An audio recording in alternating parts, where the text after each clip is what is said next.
Apollonio di Giovanni, The Adventures of Ulysses, from the mid-15th century. Ulysses, we know the name Ulysses perhaps most famously from, do we know that name Ulysses? Where we hear that? The Odyssey, certainly. Yeah, I mean, whenever I think the Odyssey, though, I think Odysseus, right? So Ulysses is a name that I more commonly associate with James Joyce. Yeah, but maybe that's just me. Odysseus, the eponymous hero of the Odyssey, and this is where we get our word Odyssey from, is a long, meandering journey, and that was very much the biography of the ancient Greek hero Odysseus, who fought at the Battle of Troy, the Trojan War, and is the subject of the epic poem, the Odyssey, by Homer, if there ever was a Homer. So that's a whole other story there. The Odyssey is divided into 24 books. That division happened already in antiquity. Even though the work is the subject of antiquity, the artist has chosen to contextualize the figures and their environment in what would be, for them, contemporary. So of the mid-15th century, the dates are 1435 to 1445. So yeah, we do have Tuscan, Florentine Renaissance era wardrobes, and it gives us a little slice of the architectural setting of the 15th century Florentine region. So this tells us the story, or it represents moments from the story of Homer's Odyssey. How does the artist choose to represent these moments? Are we looking here at a singular action-filled moment of the Odyssey? You're shaking your head. No, what are we looking at here? Serial ones, like... Certainly, yeah. So it's a whole series of different moments from throughout the Odyssey, the real highlights of the narrative. So different stories all represented together in this unbroken sequence. It looks like a singular narrative composition, but it's this continuous narrative of singular moments.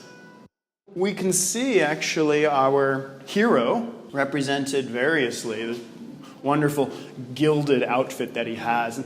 So they've applied a gold leaf to the surface, and then through some sort of stylus, they've etched in impressions into the gold leaf and created these concave recessions to give his outfit something of like a bejeweled look. So this is a moment in the story where Odysseus crash lands.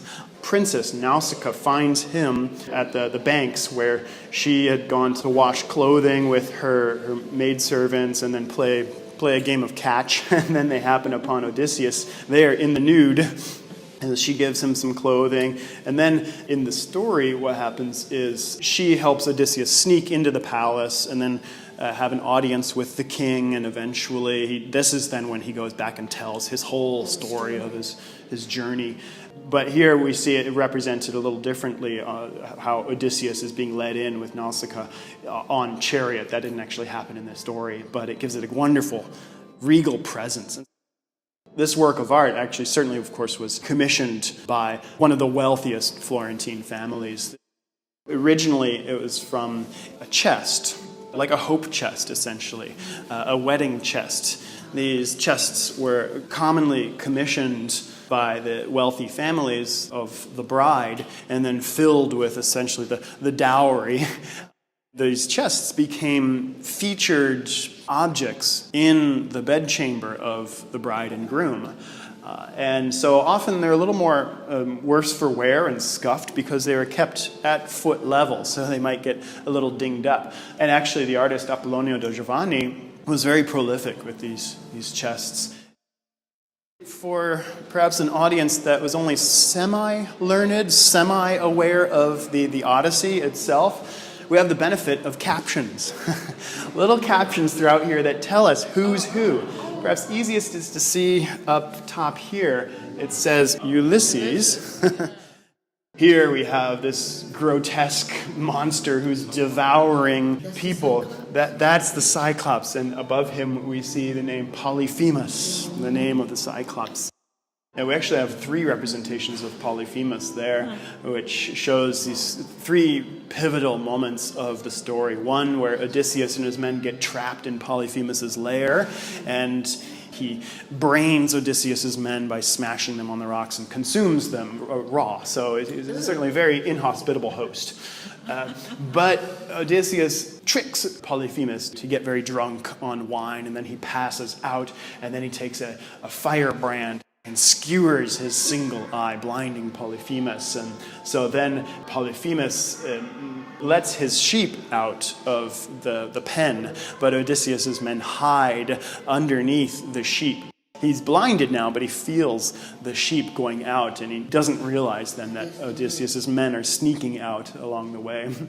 So then he goes on additional wild journeys here, encountering the beautiful Sirens who sing their song that drives men mad. Odysseus's men all plug their ears, but he wants to hear this bewitching song of the Sirens, so he's tied to the mast and driven nearly insane by the song, but he gets to hear it and live. Here we have the god Hermes, the messenger of the gods. You can tell who he is by his little winged boots. Hermes gives Odysseus this divine herb called moly, which allows him to withstand the magical potion that the evil witch queen Circe gives to Odysseus' men, which transforms them into pigs. So we see here's a pig up there, but the artist has also chosen to add in a lion of sorts and even a dragon. Long story short, after 20 long years of wander, 10 years fighting the Trojan War, and 10 years to get back home with all these crazy adventures he's gone through, he comes back home in Ithaca, Odysseus, the king of Ithaca in Greece. Nobody recognizes Odysseus because for 20 years he's been absent. His entire palace is now overrun with suitors trying to court his wife, the queen Penelope. And we see Penelope here, ever faithful, working on her loom. This is an ultimate example of virtue and faithfulness of the devout wife. It's interesting, the featured subject of this hope chest, essentially. The message that also comes across how, yes, Penelope forever faithful, and Odysseus goes on these many adventures, and there are periods where, for months or years on end even, he has taken up other lovers, Circe and Calypso and others. It's an interesting message to me that says 2 examples of spousal virtue. The wife, of course, must remain forever faithful. The husband has a different sort of fidelity. It seems like the message there from ancient Greece and perhaps even from 15th century Tuscany will be like, I might wander, but I'll always come home and let you cook for me. Something like that. I don't know. Yeah. This fun moment here where Odysseus, disguised as the beggar, infiltrates the court of his home, his native Ithaca, first trying to figure out a way to get all the suitors out of there, so he comes more as a disguise.